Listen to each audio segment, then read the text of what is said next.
A2 comprised of my group and I selecting two blue ocean strategies for Hydraulink, and our team consisted of four lovely women who went by the names of Maria, Rebecca, Georgia, and I.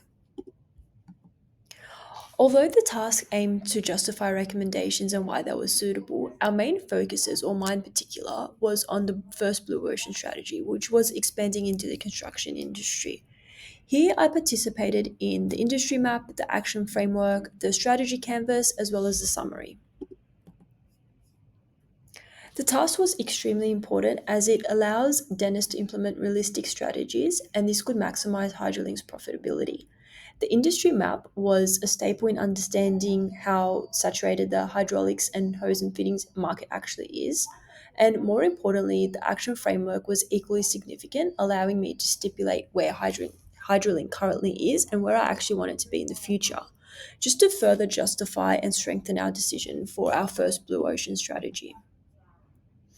In regards to teamwork dynamics, we ended up being amazing as a group. We bounced ideas off one another, shared the workload, and made sure to check in on one another due to our busy periods and schedules.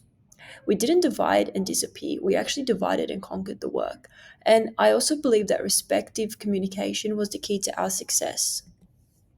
However, there were actually a few mishaps. At first, we were really shy with one another, never having met in person. None of us actually initiated contact, as well as being able to submit work on our agreed deadlines due to, again, our busy schedules. It wasn't actually until we had our 15-minute private meeting with Leanne herself in one of our tutorials where this mishap was shortly fixed after we realized that we had to actually bite the bullet and get a head start onto our work. Soon after, we experienced a few difficulties submitting work on our agreed due dates, as mentioned earlier, because of most of us working the equivalent to full time hours. However, despite this, our collective skill of honesty and transparency pulled us through and allowed us to help one another. Our ethical alignment was a large part of how we operated as a group effectively.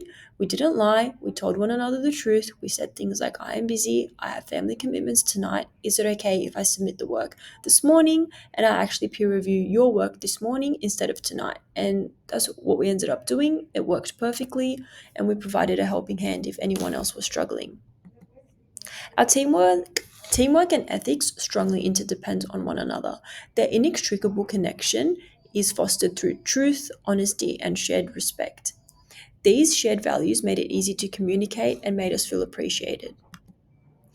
Overall, this task boosted my emotional intelligence. I was able to actively listen when required, but I was also able to understand and empathize when someone required a longer deadline.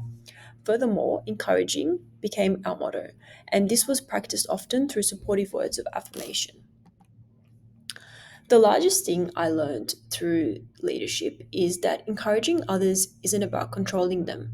We did this through practicing empathy, support, and understanding that sometimes people won't be able to communicate as effectively as we would like them to, and instead of getting frustrated, we all agreed on one solution or we just communicated.